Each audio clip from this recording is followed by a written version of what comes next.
They're not going to like us if we are really blunt with them and just tell us, do you know what? I don't like your house. You know, but they will tell the agent that. Yes. The reason that they give for why they're not proceeding, it actually doesn't matter. It's just code for I don't like it as much as the others. Yeah, that's right. Yeah, they vote with their feet. Yeah.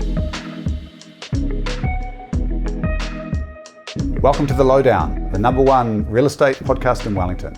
I'm here with my colleague Adam Coburn. He's Hi. Investor, also real estate agent and a great friend of mine. So we're going to have another chat today. Looking forward to it. Adam, today I think our topic really is, do you even need a real estate agent? And Everyone needs a good real estate agent. we wouldn't be biased at all. So, you know, I mean, obviously it's a tech world out there right now, and you know, things have changed. There's massive change coming with AI and stuff like that. Do you have any sort of insights or opinions on why a real estate agent is useful in today's world? Oh goodness, like you say, it's a loaded question, and not that we're biased.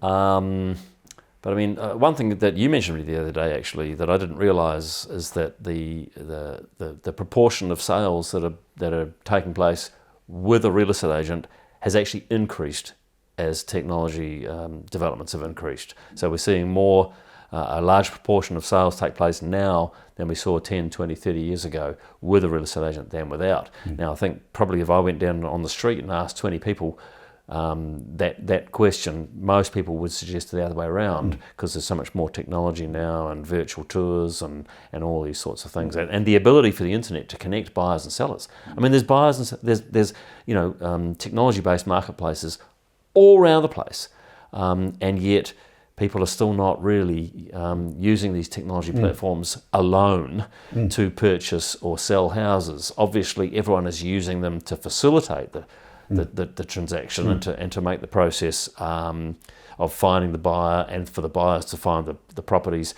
easier, but there still is a real estate agent involved. I mean, I don't even know why that is, to be honest with you, Craig. You know, it's like it's a large transaction. People's on both sides of the transactions, the buyers and the sellers are extremely emotional. They can be under a lot of stress, and so perhaps just the intermediary just helps to sort of bring the two together and I don't know, balance both sides. And so it's, you know, the fact that it's highly emotional has probably got a lot to do with it, and large value sum. I think you hit the nail on the head. I mean, from my perspective, you know, I've seen those stats that in the last 40 years, you know, more transactions in the entire Western world, not just New Zealand, are being done by real estate agents. So the private sale has just, you know, really diminished down to a small amount. Just to put it up on a small point there. So when you say more, you mean a greater proportion? Greater proportion are being sold by real estate agents or transactions involving real estate agents than by private sale, right? And of course, you know, it's such a big cost to use a real estate agent. So you might say that very good value. But markets are efficient, right? Markets are efficient. They go where the economic benefit is greatest. So that's a good sign for real estate agents. The other interesting thing is the disruption, right? Like if you look at the last 20 years, I can think of hundreds of businesses where, you know, aspiring entrepreneurs have come in and said, well, there's a $1 trillion addressable market here. You know, we're going to come in with a model and we're going to disrupt these real estate agents that are charging these exorbitant fees. We can do it easier. We can do it through a tech solution, and all of them have been wiped out. Right? These low-cost models, none of them seem to be able to. They're either not getting the job done, they're not surviving, not enough margin there, or a combination of the both. I mean, none of them have seemed to have really gained significant traction in the market to actually, you know, take up a significant amount of market share. So that not only just that doesn't just suggest that the model is not economic. It also suggests that the clients don't see value.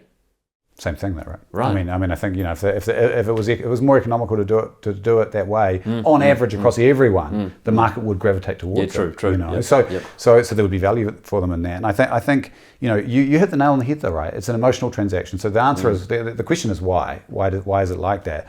And I think one thing we know from our position is that, you know, when, you know, owners want the most that they can get. Of course. And they deserve it. Yeah, and buyers want to buy the best house they can for the money that they've got, you know, and they want the best deal, right? And as you pointed out, it's a very emotional transaction. It's about nesting, you know, it's family, food, fire, shelter, these deeply human things. It's not just a financial transaction. People are under a lot of stress. And whether they realize or think they will be, right? I mean, if on an individual basis, if you ask someone, "Are you be stressed when you're selling your house or buying your house?" Most of them can say no. I mean, if you think about yourself, say, "Oh no, I can handle that," right? But when the sign goes up and there's all that money riding on it, and it's, you know, it's a big deal. The other thing we talked about earlier, which I thought was a really smart point you made, which is, you know, if you actually think about the private sale, you know, that's another option. Ignoring the tech solutions and people trying to disrupt the real estate agent in a tech solution, you've got private sale. Now, the issue there, of course, is that you're not going to get honest feedback. I mean, we know that you know, there's been value. The middle person has been in the transaction and all over commerce since the beginning of commerce, right? The middle person has always been there, and the reason is, of course, because, you know, they can wear two hats. And the buyer of a service or a good and the seller of a service or a good don't, when they meet in the middle, the buyer doesn't obviously give honest feedback, for example, in a house situation, for example. So if you're a private seller, you can't get the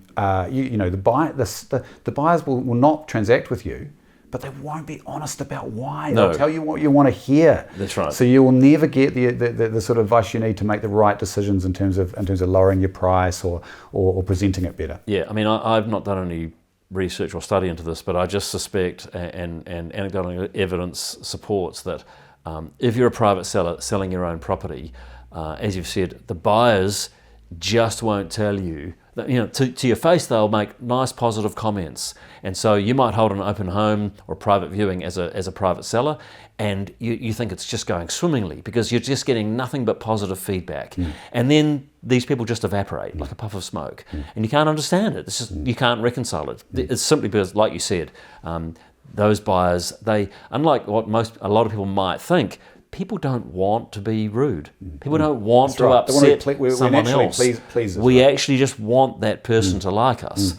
They're not going to like us if we are really blunt with them and just tell us, do you know what? I don't like your house. You know, but they will tell the agent that. Even then, they often won't say. They'll make up some other spurious excuse. And we know that in the end of the day, oftentimes the reason that they give for why they're not proceeding, it actually doesn't matter. It's just code for, I don't like it as much as the others. Yeah, that's right. Yeah, they vote with their feet. Yeah. So on that basis, I mean, what we have seen, although there's been this huge destruction in actual, aspiring entrepreneurs' wealth and trying to disrupt the real estate market over the last 20 years, but more recently, in the last sort of 5 years, we've seen, you know, this kind of battle between tech-enabled agents and agent-enabled tech, you know, where entrepreneurs have come out, particularly in the States, you know, a much bigger market, have come out and recognized this, and they've said, okay, we do need a human in the transaction, but we're either going to we're going to have a heavy agent model where we're going to provide tech for them to be able to do their job in a more efficient way, or we're going to have technology that, you know, buyers and sellers can use, but then there's an agent that kind of dips in and out, and that seems to have been the kind of battleground and that's been much more successful, you know, recognizing that agent needs to be there once the human transaction is going to happen, and the different models in the States, and some of them have come here and had some modicum of success. So I find that kind of fascinating. And now we've got AI. Yeah, I mean, what is AI going to do to this whole process? I mean. I think the short answer to that is we don't know. We don't know. No. And it's going to be impossible to predict in advance. There's been a lot of talk, obviously, you know. I mean, there's the most phenomenal amount of capital going into, you know, these large language models and into the compute, into Nvidia, into the compute, and everyone's talking about how it's going to change the world. Now, my best guess here, just a speculation, is, you know, like we had in the tech stock boom, people are going to overdo it in terms of the speed with which the change is going to come, and they're going to kind of, you know, we've now got people talking about, you know, needing a universal income because no one will need to work. Now, Now, sure, I mean, people always overdo it in both directions. That's just the nature of human beings and psychology, and that's why we get cycles, right? Peaks and troughs, and it gets overinflated, and then it gets overly depressed. But I mean, to me, it feels most similar to the internet boom. What is it? Right. Late 90s. Right, and everyone was assuming that this creation of the internet or the adoption of the internet was just going to solve every problem, and these companies got incredibly overvalued just because they changed their name to something or other .com. When it actually all tumbles out, it takes a while for the true business applications and the true value to emerge. Yes. What is it that the customers really value? I mean, at the moment, it's just like this incredible whiz-bang toy. I'm not an early adopter, and I'm not really a technology person, but I'm wowed by what AI can do. What will it do to business, and what will it do to the process of physically buying and selling a home or an investment property? I mean, goodness, I'm not the right one to ask. Who knows? But I think it'll take time, surely, for that to actually stabilise. You'd have to be worried if you're the portals, you think? Because, I mean, obviously, how we find the house that we like seems something that, a huge amount of compute could potentially do quite quickly. Yeah, I guess. So you'd think those portals would have to be really looking at this. Is it possible to get like a virtual house buying assistant to actually do a whole bunch of this searching for you and I don't know, scrape all the data out there, scrape all the listings around, and then present to you a short list of tours or something through properties or something like that to make the buying experience and the searching experience much more efficient? Yeah. Maybe. I mean, who knows? Yeah. Well, we're soon going to find out. We are. Well, is it going to be soon? I don't know, but it's a good point. I think it's going to take longer for these things to flow through than people think. I mean, like you say, the world has gone crazy with all this AI speculation and AI sort of based stocks and companies are just getting bidded up left, right, and centre. But investors do tend to look a long way into the future and anticipate these trends, perhaps too aggressively at times. So going back to the value of a real estate agent, right? Now, if we think about what we deliver to society as a whole on average, I think one way to frame it and to sort of explain what the value of a middle person is that the market really wouldn't turn well. It wouldn't be efficient if people were having to transact together and there was no way to do it, right? Like that, there'd be a lot more friction. And so we're kind of like we sort of lubricate the market. We make it turn more efficiently, and there's value in that. Going to the sort of micro level on a day-to-day basis, some people think that real estate agents can manipulate the market, or in a booming market we used to get a lot of stick that we were... Real estate agents are somehow talking the market up. Yeah. I mean, if that was the case, we would just constantly talk it up. Exactly. We would have no down periods. We wouldn't have a 3 years of declining prices, right? So I agree. So we can't change the market. But in terms of value, the more popular a property is, here's I think an interesting point about it, the more skilled and that a real estate salesperson gets at understanding how to drive competition for a property. Yep. If a property is popular, within a range, a very good real estate agent will get a better result than someone who's new or just just is not as good as that person, because within a range they will be able to drive competition, drive hype, drive the sort of fear of missing out on a micro basis for that one property. So while you are paying for that lubrication, you're paying for someone who's going to give you fear and advice and put two hats on, talk to you and the buyer and bring that transaction together. You can also pay for a significantly better result for your great house from a great real estate agent, right? Would you agree with that? Yeah, I mean, I think when the market's really busy like that and the market is just teeming with buyers, remember those days? The job of a real estate agent very much changes.